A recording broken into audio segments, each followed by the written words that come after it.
Assalamualaikum warahmatullahi wabarakatuh. Perkenalkan, nama saya Amelia Rindra Fatihah dari Akun 1 dengan NIM 2201098. Dan teman-teman saya Ananda Joy Fajriah dari kelompok 1 dengan NIM 2201099. Saya Andika Rasyiatullah dengan NIM 2201100. Dan saya Yolanda dengan NIM 2201145. kami dari kelompok 1. Nah, pada presentasi kali ini kami akan membahas tentang pembelajaran bahasa Indonesia serta kedudukan dan fungsi bahasa Indonesia. Seperti yang kalian ketahui, manusia adalah makhluk sosial yang dimana setiap harinya tentu akan berinteraksi dan berkomunikasi dengan manusia lain. Berkomunikasi bisa menggunakan tanda, misalnya kata dan gerakan. Apakah kalian tahu kapan bahasa Indonesia lahir? Ingatkah kalian dengan pernyataan di bawah ini? Kami putra dan putri Indonesia menjunjung bahasa persatuan bahasa Indonesia. Jadi dapat disimpulkan bahwa bahasa Indonesia lahir pada 28 Oktober 1928. Materi selanjutnya akan dibahas oleh teman saya. Di sini saya akan menjelaskan tentang kedudukan bahasa Indonesia sebagai bahasa nasional.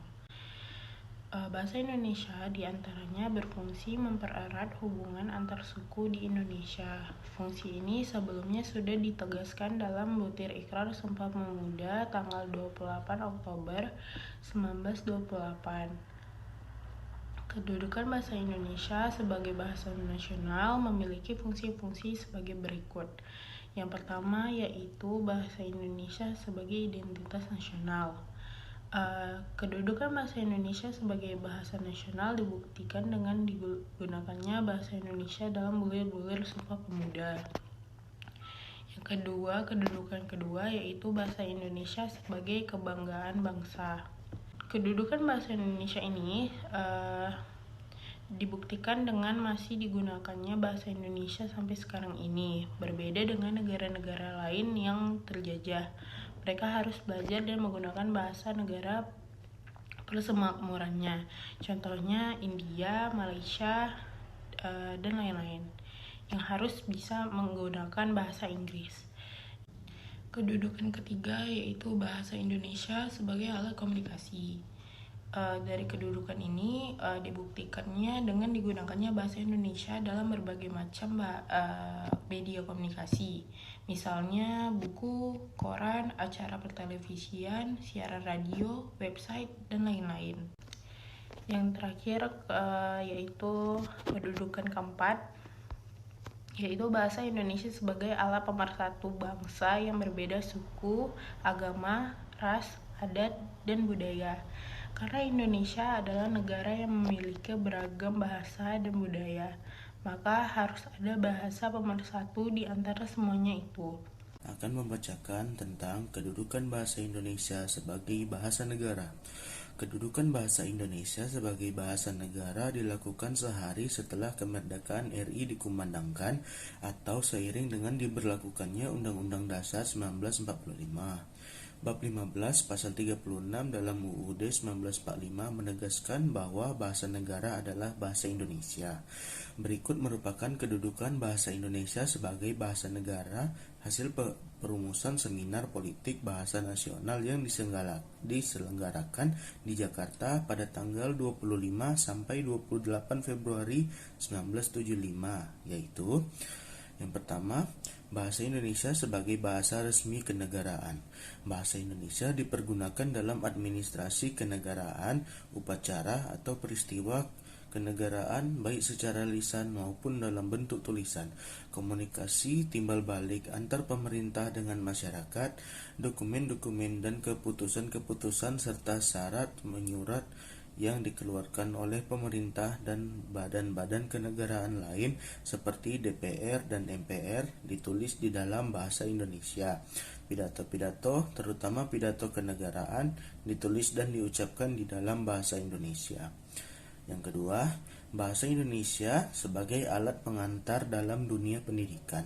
Sebagai bahasa pengantar, bahasa Indonesia dipergunakan di lembaga-lembaga pendidikan baik formal atau non-formal, dari tingkat taman kanak-kanak sampai perguruan tinggi.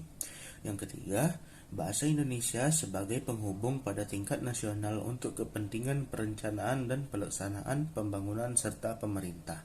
Bahasa Indonesia tidak hanya dipakai sebagai alat komunikasi timbal balik antar pemerintah dengan masyarakat luas atau antar suku, tetapi juga sebagai alat penghubung di dalam masyarakat yang keadaan sosial budaya dan bahasanya sama. Yang keempat, bahasa Indonesia sebagai pengembangan kebudayaan nasional, ilmu, dan teknologi. Dalam pengembangan ilmu pengetahuan dan teknologi modern, baik dalam bentuk penyajian pelajaran, penulisan baku, atau penerjemahan, dilakukan dalam bahasa Indonesia. Dengan demikian, masyarakat bangsa kita tidak tergantung sepenuhnya kepada bangsa-bangsa asing di dalam usahanya untuk mengikuti perkembangan ilmu, pengetahuan, dan teknologi modern, serta dalam usaha pengembangan ilmu, pengetahuan, dan teknologi. Nah, kita akan memasuki materi selanjutnya, yaitu fungsi bahasa Indonesia. Apa sih fungsi bahasa Indonesia itu? Yang pertama, bahasa Indonesia sebagai lambang kebanggaan nasional. Maksudnya di sini adalah bahasa Indonesia mempunyai nilai-nilai sosial dan budaya luhur bangsa.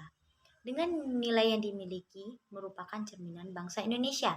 Untuk itu, kita sebagai warga negara Indonesia harus bangga, menjunjung tinggi, dan mempertahankan nilai-nilai yang terkandung di dalamnya, serta mengamalkan sesuai dengan isi nilai sosial dan budaya luhur bangsa.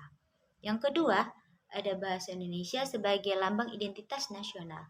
Untuk mengetahui identitas kewarganegaraan seseorang dan juga dapat membedakan antara negara lain, yaitu karakter, kepribadian, watak sebagai bangsa Indonesia harus diwujudkan dan dijaga jangan sampai kepribadian tersebut tidak tercermin di dalamnya.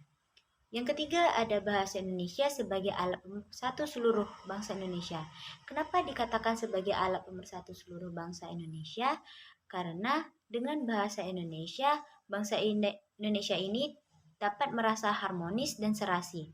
Karena di antara kita tidak lagi merasa ada persaingan dan tidak merasa lagi dijajah oleh masyarakat suku lain, identitas suku lain, dan lain nilai-nilai sosial budaya daerah. Yang terakhir, ada bahasa Indonesia sebagai alat penghubung antar budaya dan daerah.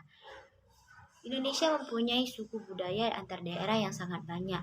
Maka dari itu, dapat kita rasakan dalam kehidupan sehari-hari, bahasa Indonesia juga dapat untuk saling berinteraksi untuk segala bidang kehidupan, baik pemerintah, interaksi segala kebijakan dan strategi yang berkaitan dengan ideologi, politik, sosial, ekonomi, budaya, pertahanan, dan keamanan dengan mudah dapat disampaikan kepada seluruh masyarakat Indonesia. Demikian presentasi dari kami tentang pembelajaran bahasa Indonesia serta kedudukan dan fungsi bahasa Indonesia. Jika ada kesalahan kami mohon maaf. Semoga presentasi dari kami dapat menambah wawasan teman-teman semua. Assalamualaikum warahmatullahi wabarakatuh.